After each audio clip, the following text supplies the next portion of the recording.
देवताओं की पूजा करके, विष्णु जी की पूजा करके, विष्णु जी के लोक को यहाँ ज़्यादा श्रेष्ठ माना जाता है इन तीनों देवताओं की तुलना में। कहते वहाँ उस लोक में जाकर भी अपने पुण्यों को समाप्त करके फिर वापस आया, और ब्रह्मलोक में जाकर भी तू वापस आया, ब्रह्म की साधना करके भी तो 84 लाख योनियों में आया अपने पुण्य अक्षीण करके। असंग जन्म तन मर्त्या हो गए, जीवित क्यों न मरे रे। द्वादश मधुमैल मठ बोरे, बहुर न दे धरे रे। जैसे एक इंद्र का शासन काल 72 चौकड़ी युग होता है, 72 चतुर्युगी होता है। एक चतुर्युग में 4 युग, सतयुग, त्रेता, द्वापर, कलयुग, और इनका कुल योग बनता है वर्षों का 43,20,000 वर्ष, ये एक चतुर्युग का। और ऐसे ऐसे 1008 चतुर्युग का ब्रह्मा जी का एक दिन, एक डे, और इतनी ही नाइट। 1008 वर्ष का दिन, 1008 वर्ष की रात, इसको लंप संप स्वाभाविक इसको 1000 वर्ष 1000 चतुर्युग मानते हैं। 1000 चतुर्युग का ब्रह्मा जी का दिन, 1000 चतुर्युग की रात, और 30 दिन रात का एक महीना बनता है, और 12 महीने का एक वर्ष, और 100 वर्ष की ब्रह्मा जी की आयु। वैसे इस प्रकार ये जो वर्ष बना, ऐसे 100 वर्ष की आयु तेरा गजब हो। एक चतुर्युग में 43,20,000 वर्ष, और फिर 60 चतुर्युग का 60,000 चतुर्युग की दिन रात हुई। मेरे ख्याल में गिनती भूल जाओगे, इतना तो ब्रह्मा जी की आयु है 100 वर्ष। और फिर 7 विष्णु ब्रह्मा मर जाएंगे, उसके बाद एक विष्णु जी की मृत्यु, और 7 विष्णु की मृत्यु के बाद एक शिव की मृत्यु।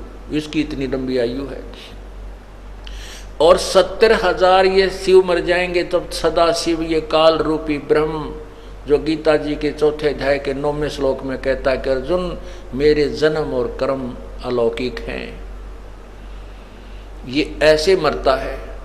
ब्रह्मलोक में मृत्यु होती है काल की, ब्रह्म की। ये एक ब्रह्मांड में, पूरे ब्रह्मांड में पूरा विनाश हो जाता है, कोई प्राणी नहीं रहता। ये लोक समाप्त नहीं होते, इन पर कोई प्राणी नहीं रहता। और इसके बाद ये दूसरे ब्रह्मांड में नए सिरे से ऐसे ही स्वयं ये दुर्गा और ब्रह्म, ये आत्माएं नहीं बदलती, ये अपने शरीर बदल लेते हैं। इनमें एक शक्ति दी है प्रभु ने, ये अपने शरीर को स्वयं स्वेच्छा से धारण कर लेते हैं, ये भी स्वयंभू कहलाते हैं। और फिर उसके बाद ये दोनों मिलकर के अपने 3 पुत्र पैदा करते हैं, उनका नाम, उनको रजोगुण, सतोगुण, तमोगुण बना करके एक एक को फिर अपना सारा कार्यभार संभाल देते हैं। तो जो 70,000 जब शिव मर गए, एक ब्रह्म मरा, उस एक ब्रह्म यानी काल की मृत्यु को एक युग कहते हैं परब्रह्म का। ओए होए, एक युग कहते हैं परब्रह्म का। और 1000 युग परब्रह्म का, कुल 1000 चतुर्युग नहीं, 1000 युग परब्रह्म की एक दिन, और इतनी ही रात, यानी ऐसे ही 30 दिन रात का उसका एक महीना, और 12 महीने का वर्ष, और परब्रह्म की फिर 100 वर्ष की आयु। वो तरह की। और फिर वो परब्रह्म भी मरे, अक्षर पुरुष भी मरे, जो गीता जी अध्याय नंबर 15 के श्लोक 16 में कहा है कि 2 भगवान माने गिने जाते हैं, एक ब्रह्म एक परब्रह्म, अर्थात सरपुरुष और एक अक्षर पुरुष। अक्षर पुरुष का नाम अर्थ भी अविनाशी भगवान होता है। इस परब्रह्म को भी अविनाशी माना जाता है, लेकिन ये भी अविनाशी नहीं है। उसका प्रमाण दिया 15वें अध्याय के 17वें श्लोक में कि उत्तम पुरुष है तो अन्य, वो वास्तव में जो पुरुषोत्तम सही सच्चा भगवान श्रेष्ठ प्रभु, वो इन दोनों से, ब्रह्म और परब्रह्म से, अक्षर पुरुष और क्षर पुरुष से कोई और है, और वही परमात्मा इति उदाहरते उसको भगवान कहा जाता है। यह लोक तरम अविश्य विभर्ति अवय ईश्वर है, वो वास्तव में अविनाशी भगवान है। गीता जी अध्याय नंबर 8 के श्लोक नंबर 18 से लेकर के 20 तक प्रमाण दिया है कि ये परब्रह्म का जो एक परब्रह्म का 18वें अध्याय के 17वें श्लोक में कहा है कि परब्रह्म के एक एक दिन में 1000 वर्ष का दिन होता, 1000 युग का, चतुर्युग नहीं है उसमें, 1000 युग का परब्रह्म का दिन होता है, इतनी रात होती है।